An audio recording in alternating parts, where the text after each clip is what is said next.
আপনার খবরের সঙ্গী বরাক বার্তা আপডেট।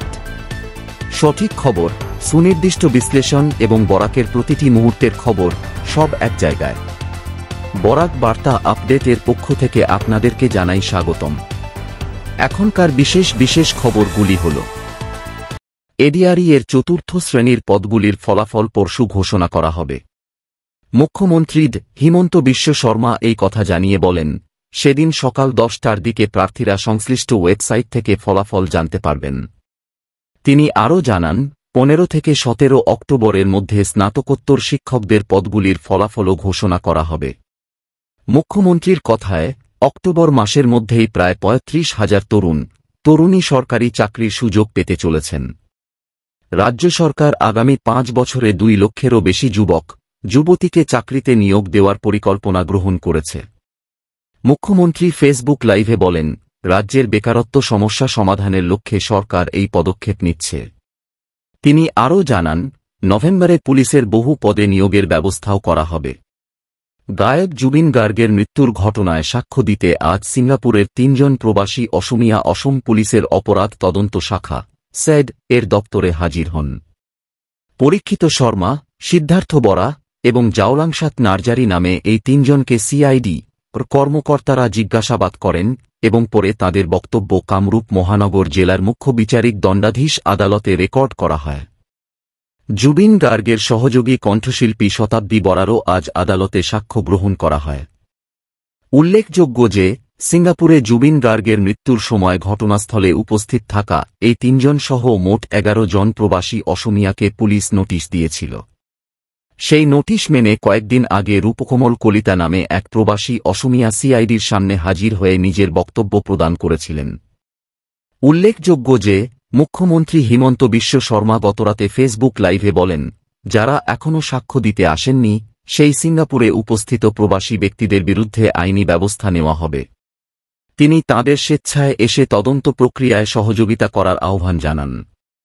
শর্মা আরও বলেন, কেন্দ্রীয় ফরেনসিক বিজ্ঞান গবেষণাগার থেকে জুবিন গার্গের ভিসেরা রিপোর্ট পাওয়ার পর সিআইডি তদন্তের নির্দিষ্ট অগ্রগতি অর্জন করেছে এবং খুব শিগগিরই আদালতে সমস্ত তথ্য প্রকাশ করা হবে। মুখ্যমন্ত্রীর মতে, জুবিন গার্গের মৃত্যুর তদন্তে যেমন অসম সরকার সক্রিয়, তেমনি সিঙ্গাপুর পুলিশও সমানভাবে তদন্ত চালিয়ে যাচ্ছে। এদিকে সিআইডি জুবিন গার্গের সঙ্গে প্রত্যক্ষ বা পরোক্ষভাবে যুক্ত বেশ কয়েকজনকে জিজ্ঞাসাবাদ করেছে। বিশেষ তদন্তকারী দলটি গতকাল অরুণ গার্গের বক্তব্য রেকর্ড করেছে। গায়ক জুবিন গার্গের মৃত্যুর মামলায় গ্রেপ্তার হওয়া শ্যামকানু মহন্ত, সিদ্ধার্থ শর্মা সহ মোট 7 জনের পুলিশ হেফাজতের মেয়াদ শিগগিরই শেষ হবে। মেয়াদ শেষ হতেই তাঁদের সবাইকে বিচারিক হেফাজতে পাঠানো হবে। গায়ক জুবিন গার্গের মৃত্যুর প্রেক্ষিতে এবছর দীপাবলি উদযাপন নিয়ে রাজ্যের কিছু সংগঠন নিষেধাজ্ঞা জারি করায় বরপেটার আতশবাজি ব্যবসায়ীদের মধ্যে অনিশ্চয়তা দেখা দিয়েছে। এমন পরিস্থিতিতে মুখ্যমন্ত্রী হিমন্ত বিশ্ব শর্মা জুবিন গার্গের আদর্শে অনুপ্রাণিত হয়ে স্থানীয় উদ্যোক্তাদের স্বার্থে জনগণকে আতশবাজি কেনার আহ্বান জানিয়েছেন।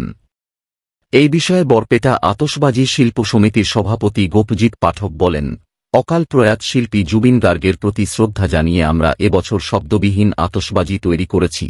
আজ কাছাড় জেলায় আন্তর্জাতিক কন্যা শিশু দিবস উপলক্ষে শিলচরের সতীন্দ্র মোহন দেব সিভিল হাসপাতাল প্রাঙ্গণে নবজাত কন্যা সন্তানের জন্ম উদ্যাপন করা হয়। কাছাড় জেলা মহিলা ও শিশু কল্যাণ বিভাগের উদ্যোগে এবং বেটি বচাও বেটি পড়াও প্রকল্পের সহযোগিতায় 5 জন নবজাত কন্যা শিশুর মধ্যে প্রয়োজনীয় সামগ্রী কিট বিতরণ করা হয়, যা সমাজে কন্যা সন্তানের মর্যাদা ও লিঙ্গ সমতার প্রতীক হিসেবে প্রতিফলিত হয়েছে। এই অনুষ্ঠানে সহকারী কমিশনার তথা জেলা সমাজ কল্যাণ আধিকারিক দীপা দাস, সতীন্দ্র মোহন দেব সিভিল হাসপাতালের অধ্যক্ষ অরূপ পাঠক এবং মহিলা সশক্তিকরণ সংকল্প হাব কাছাড়ের সদস্যরা উপস্থিত ছিলেন। দায়িত্বপ্রাপ্ত কর্মকর্তারা ব্যক্তিগতভাবে প্রসূতি ওয়ার্ড পরিদর্শন করে নবজাত কন্যা শিশুর মায়েদের হাতে কিট তুলে দেন।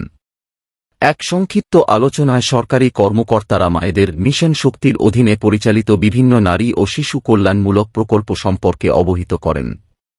মুখ্যমন্ত্রীর নির্দেশে আজ শ্রীভূমি জেলার পাথারকান্দির দোহালিয়া পাহাড়ে বুলডোজার অভিযান শুরু হয়েছে। 2টি পৃথক অভিযানে সকাল থেকেই পাথারকান্দির দোহালিয়ায় ও ছাগিখাউড়ি গিলাইটিকর পাহাড়ে অবৈধ দখলের অভিযোগে প্রশাসন কড়া পদক্ষেপ গ্রহণ করেছে।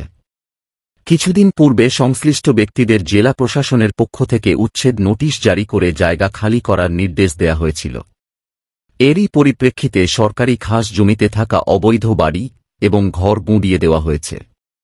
উচ্ছেদস্থলে ও প্রীতিকর ঘটনা এড়াতে মোতায়েন করা হয়েছে বৃহৎ পরিমাণ আধা সামরিক বাহিনী ও কমান্ডো বাহিনী। দোহালিয়া পাহাড়ে উচ্ছেদ অভিযানের প্রায় 11টি বস্ত বাড়ি এবং 3টি দোকান গুলিয়ে দেওয়া হয়েছে। সেই সঙ্গে গিলাইটিকরে 12টি সর্বমোট 23টি সরকারি জমিতে থাকা অবৈধ স্ট্রাকচার গড়িয়ে দেওয়া হয়েছে। বজালী জেলার নলিপাড়া ভেঠুয়া গ্রামের টুরকুনি ঝর্ণায় ভূমি সংরক্ষণ বিভাগের উদ্যোগে আজ গড়াখনিয়া প্রতিরোধমূলক কাজের উদ্বোধন করেন স্থানীয় বিধায়ক তথা আসাম সরকারের মন্ত্রী রঞ্জিত কুমার দাস। প্রায় 40 লক্ষ টাকা ব্যয়ে সম্পন্ন হবে এই প্রতিরোধমূলক প্রকল্প। উদ্বোধন অনুষ্ঠানে বক্তব্য রাখতে গিয়ে মন্ত্রী দাস বলেন, আমি পাটাছাড়কুচি সমষ্টির বিধায়কের দায়িত্ব গ্রহণের আগেই একদিন এই স্থানে এসেছিলাম। তখন এখানকার মানুষ আমাকে জানিয়েছিলেন যে টুরকুনি ঝর্ণার গড়াখনিয়া ক্ষয় কিভাবে স্থানীয়দের সমস্যায় ফেলছে।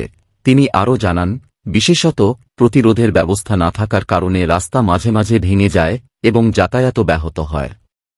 তাই জনগণের অনুরোধ রক্ষা করতে আজ এই কাজের উদ্বোধন করতে পেরে আমি অত্যন্ত আনন্দিত।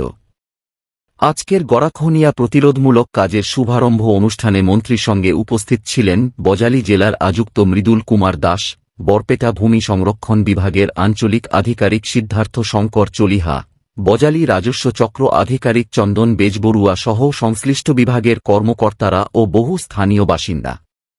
বিশ্বনাথ বাণিজ্য মহাবিদ্যালয়ে আগামীকাল অনুষ্ঠিত হবে মেগা স্বাস্থ্য শিবির।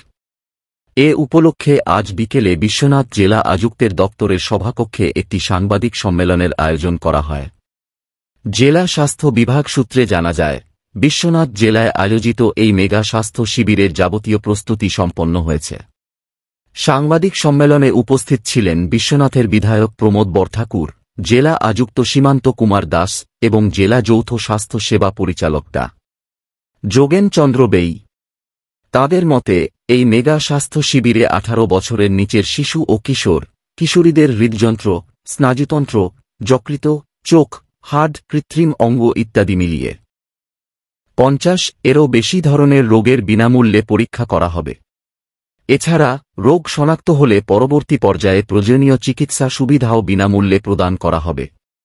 উল্লেখ্য, এই মেগা স্বাস্থ্য শিবিরটি আগামীকাল বিশ্বনাথ সমষ্টির বাণিজ্য মহাবিদ্যালয়ে অনুষ্ঠিত হবে বলে সাংবাদিক সম্মেলনে জানানো হয়েছে। বরাক বার্তা আপডেট দেখার জন্য ধন্যবাদ। সর্বশেষ আপডেটের জন্য সাবস্ক্রাইব করুন এবং আমাদের সঙ্গে থাকুন। ধন্যবাদ।